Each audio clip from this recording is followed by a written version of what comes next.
You can play Minecraft free on PC. Java or Bedrock, no payment, and no piracy. We'll show how to get Minecraft for free on PC. And if this helps, please like and subscribe. Here's the quick, legit way. The part that trips everyone up, the download doesn't hand you the game. It hands you to the Xbox store, and the scary area you'll probably hit is not a failure.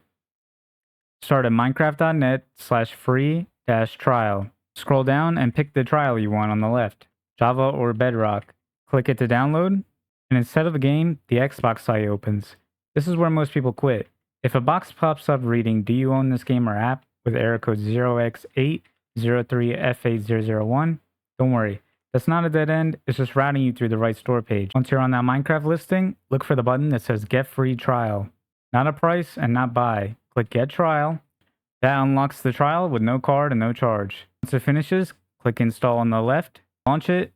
On the left, hit Play, then Play Demo at the top. Once you do that, Minecraft's running free on your PC. Full trial, completely legal, zero payment. If this helped, like and subscribe for more Minecraft videos.